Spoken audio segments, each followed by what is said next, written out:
There is a heating technology that stores heat for up to 12 hours, requires no electricity to release it, lasts for decades with zero maintenance, and costs a fraction of a solar panel system. Victorian engineers built it into working-class homes across Britain in the 1890s. The energy industry replaced it with gas boilers in one generation. Why? Two things explain why a heating technology that Victorian working families used to heat their homes without a monthly gas bill disappeared from mainstream construction in the space of one generation and is now being rediscovered and patented by energy technology startups as though it were a new invention. One involves the physics of how dense materials store and release heat, which has not changed since the first fire brick was pressed from clay and fired in a kiln 2,000 years ago. The other involves who profits from a heating system that charges on cheap overnight electricity and releases heat all day with no ongoing energy cost, and who loses when the alternative is a gas meter that runs every hour the boiler fires and generates revenue for the supplier with every cubic meter of gas that passes through it. By the end of this video, you will understand exactly how thermal mass storage works, what Victorian night storage heaters were, and why they kept working-class homes warm across Britain for decades before gas central heating arrived, what modern heat battery technology is doing with the same principle, and why the heating industry that replaced fire brick storage heaters with gas boilers in the mid-20th century is now watching startups patent the technology it buried. The place to start is not with the Victorians. It is with the physics that made their heating system work, which is the same physics that makes every heat battery on the market today work, and which has been understood since well before the Victorian era.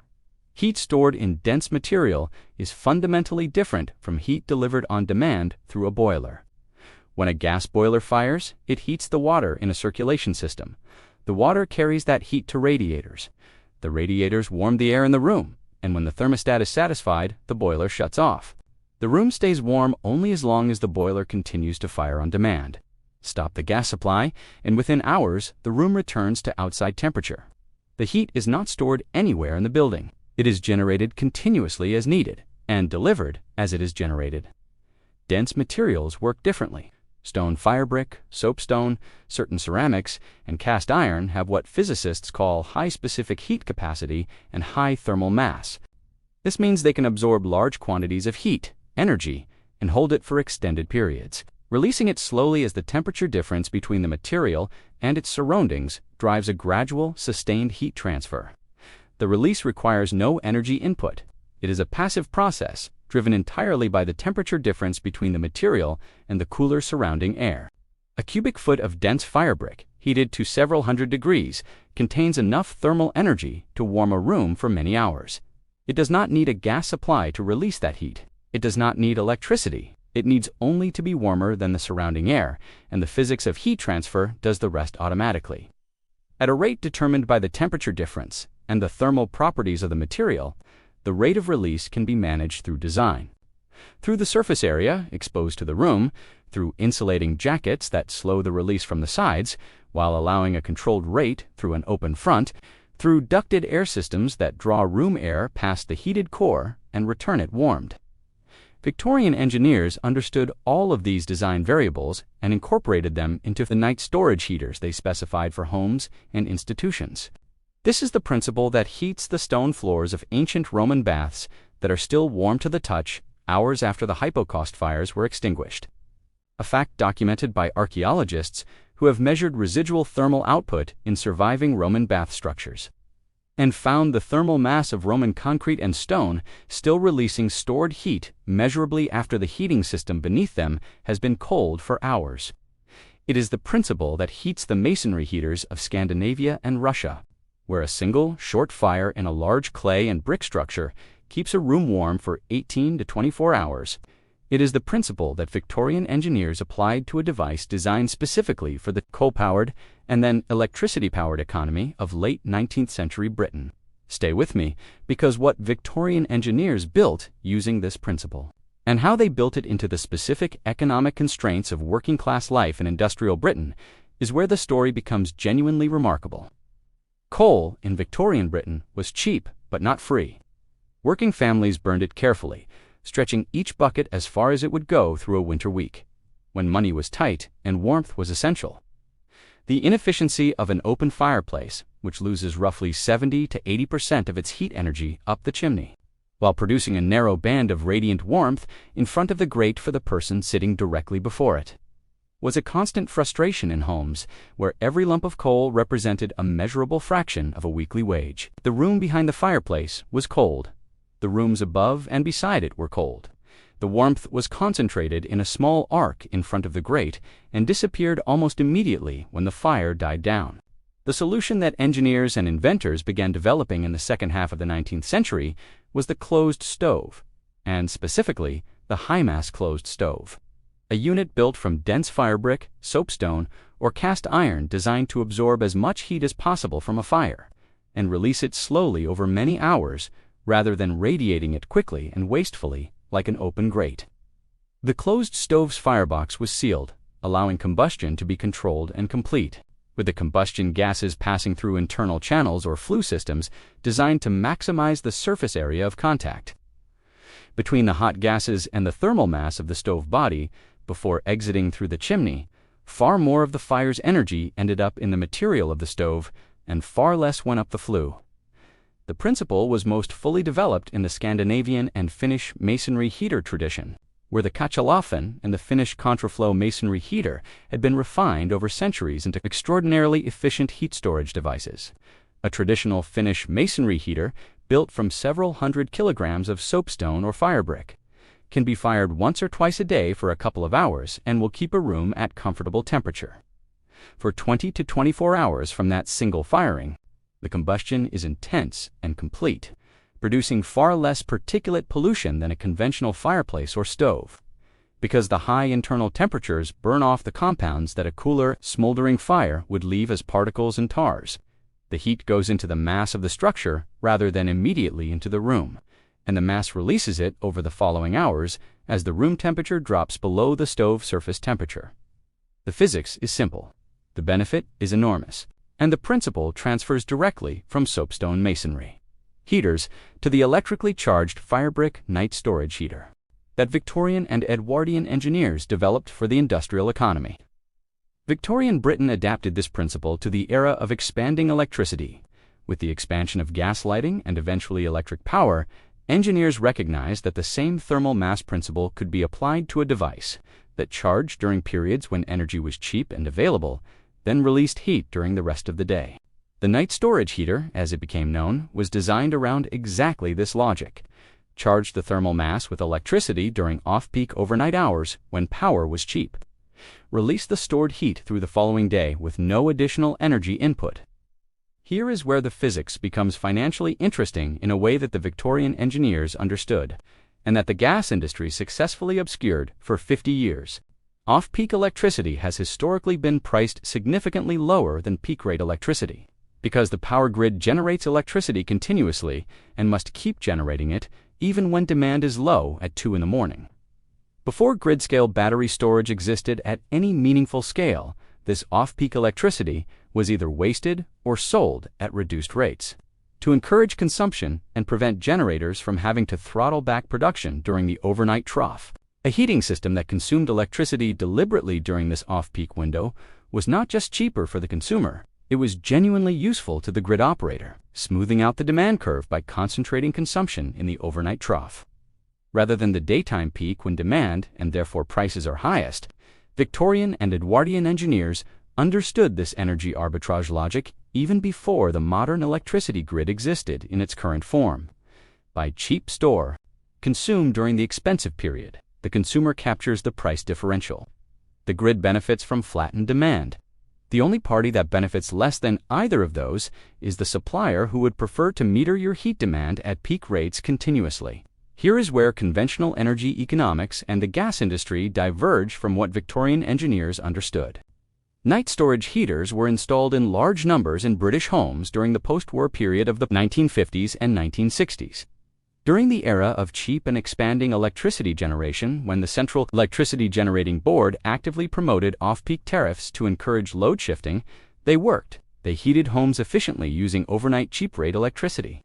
They had no moving parts, required no annual service contract, produced no combustion gases inside the home, and lasted for decades without replacement.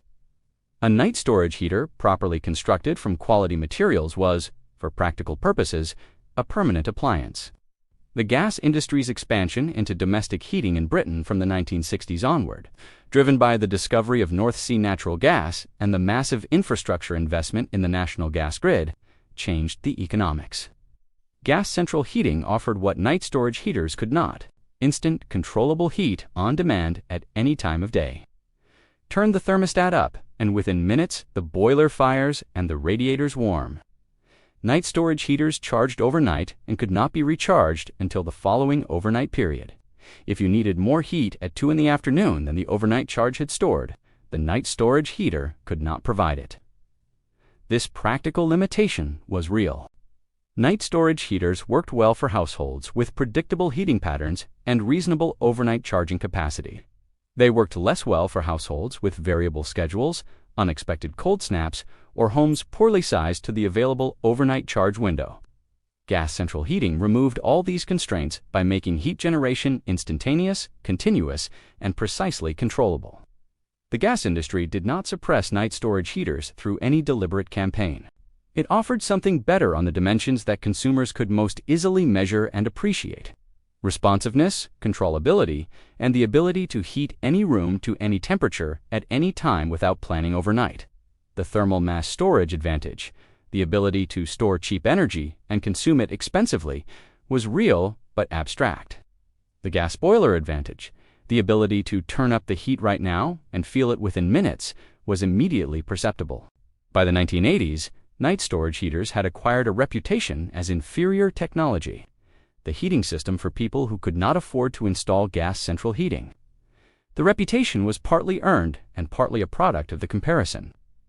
A well-designed, properly controlled modern storage heater in a well-insulated home is not inferior heating. A poorly designed, uncontrolled, old-generation storage heater in a drafty, uninsulated house that dumps all its heat by mid-morning and is cold by evening is the principle was not wrong.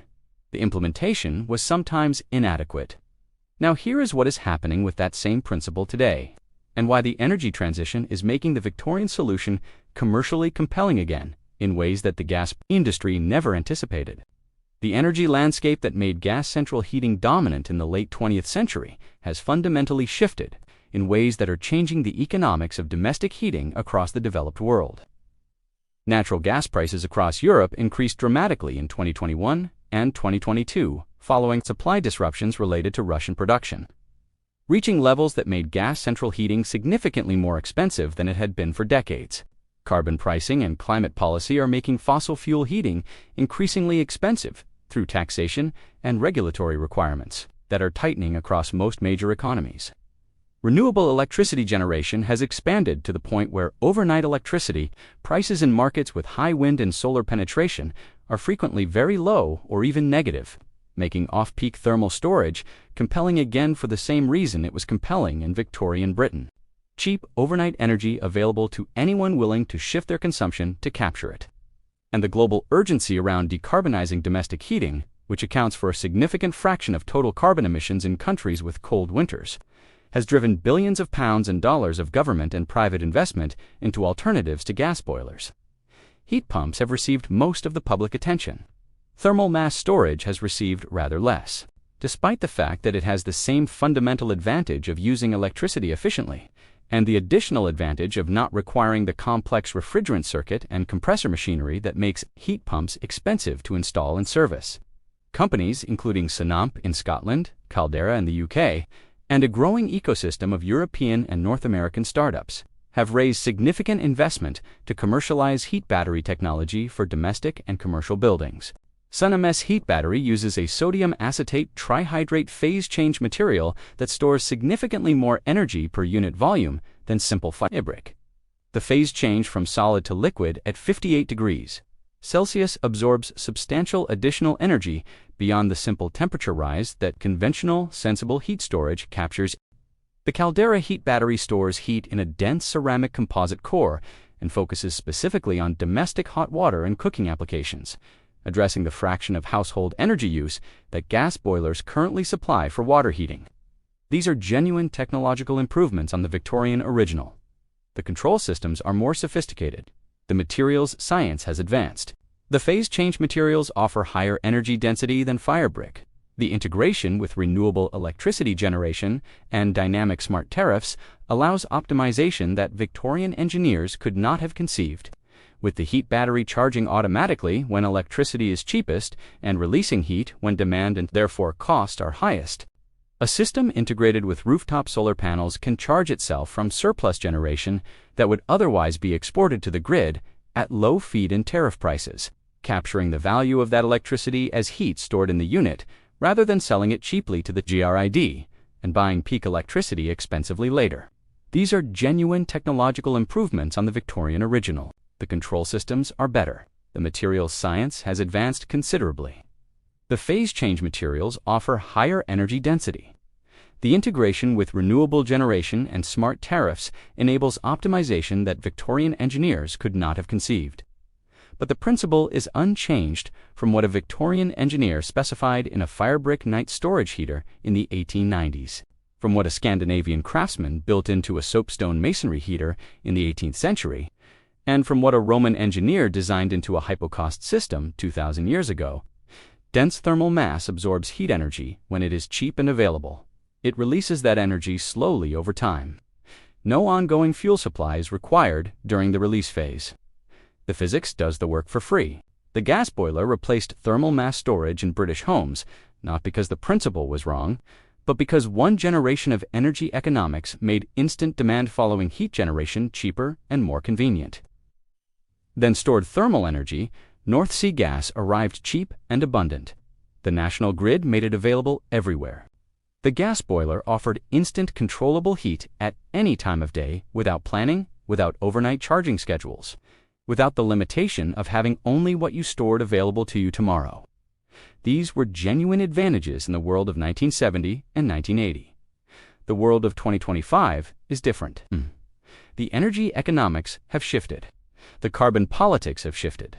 The renewable generation fleet has shifted, and the same fundamental principle that Victorian engineers applied to cheap overnight coal gas, that Scandinavian craftsmen applied to traditional masonry stoves, that Roman engineers applied to underfloor thermal mass, is being funded by climate investors, patented by energy startups, and presented to homeowners as innovative new technology.